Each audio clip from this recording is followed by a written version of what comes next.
Chief Minister Nitish Kumar has issued a clarification after not attending the India bloc meet. He said that he could not attend the meet because he was unwell. Let's listen to what he said.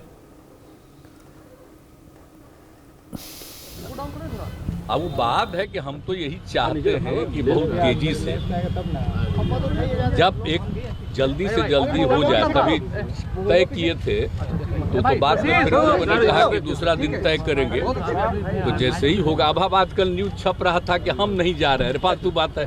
अरे बीच में हमको बुखार न था जी, तो उसके चलते उसी बीच उनका खबर आया था, हम कह दे कि नहीं और लोग जाएंगे, इनके बारे में कहे ये भी रहेंगे और सब लोग रहेंगे इधर से। अब बाद में जब आगे होगा तो हम नहीं जाएंगे, कहीं सब संभव है जी।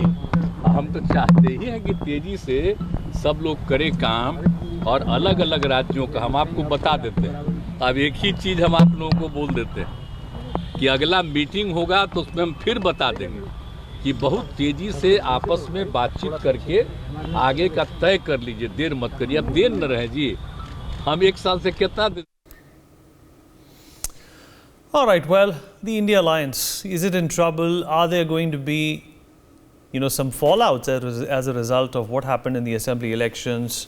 Are the rest of the parties, including the Aam Aadmi Party, the TMC, Nitish Kumar's party, continue and contribute towards the support and confidence that they have shown for the India bloc after the Congress did not fare well at all in the last assembly elections? And is Rahul Gandhi and some of the high command in the Congress party continue to represent the India bloc as the face of this particular coalition? These are some big questions that need to be answered, and obviously right now what the India bloc leaders are trying to dispose of is any rumor mongering.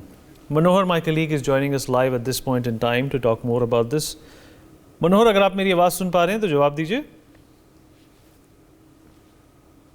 मनोहर, आवाज आ रही है आपकी? मनोहर, चिंतन का विषय है Congress party के लिए कि इंडिया ब्लॉक का ये जो गठबंधन है, क्या अब कांग्रेस के नेताओं को वो संजीदगी दिखा पाएगा जो चुनाव के नतीजों से पहले दिखाई जा रही थी? देखिए, जिस प्रकार से अब आप देखिए, चुनाव से पहले सपा के प्रमुख अखिलेश यादव ने लगातार कांग्रेस पे अटैक किया और लगातार वो कहते नजर आए कि मुझे ये पता नहीं था कि ये विधानसभा चुनाव के लिए नहीं तो मैं गठबंधन ही नहीं करता।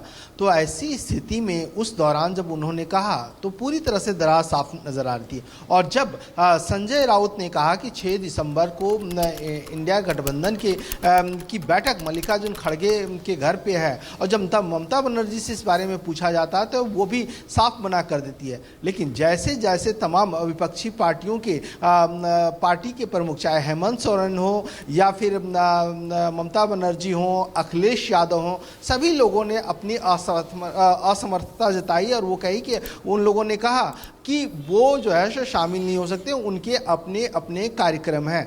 लेकिन सवाल ये है कि आखिरकार इस तरह से दरार और मतभेद नज़र क्यों आ रहा है। हालांकि कल लालू यादव से जब पूछा गया कि कांग्रेस क्या इस करारी हार के बाद कमज़ोर हुई है, तो उन्होंने बोला कांग्रेस कमज़ोर नहीं हुई है और हम 17 दिसंबर को है सो बैठक करने वाले हैं इंडिया गठबंधन का। लेकिन अब आप देखिए तो जिस प्रकार से यूबीटी के सांसद जो हैं शिवसेना के संजय राउत, उन्होंने एक बार फिर कहा कि नहीं, ये जो बैठक है पहले ही लोगों को बता दी गई थी और लोगों को इसकी जानकारी थी। हालांकि लोग अपने अपने कामों में बिजी हैं, मुख्यमंत्री हैं तो उन्हें समय नहीं मिल पा रहा है। लेकिन ये फैसला जो है सो चुनाव से पहले था कि 6 दिसंबर को बैठक होगी। तो देखिए, कई लोगों के जो बयान है तमाम अलग अलग पार्टी के नेताओं का, इससे साफ नजर आता है कि पूरी तरह से जो है सो टकराव और मतभेद है। हालांकि लीपापोती करने की कोशिश की गई है। आज शाम में 6 बजे मल्लिकार्जुन खड़गे के घर पर कोऑर्डिनेशन कमेटी की बैठक है। इंडिया गठबंधन के जो तमाम अलग अलग पार्टियों के रिप्रेजेंटेटिव है वो शामिल होंगे। कल रामगोपाल यादव ने कहा है कि वो सपा की ओर से शामिल होंगे, आरजेडी की ओर से कोई और सांसद होंगे, संजय राउत शामिल हो सकते हैं, प्रियंका चतुर्वेदी शामिल हो सकती है। तो जो कोऑर्डिनेशन कमेटी है उसमें क्या कुछ निर्णय लिया जाता है वो देखना होगा किस तरह। चलिए मनोहर, इस जानकारी के लिए हमारे साथ जुड़ने के लिए आपका बहुत बहुत शुक्रिया। For more such videos, Subscribe to the NewsX YouTube channel, hit the bell icon.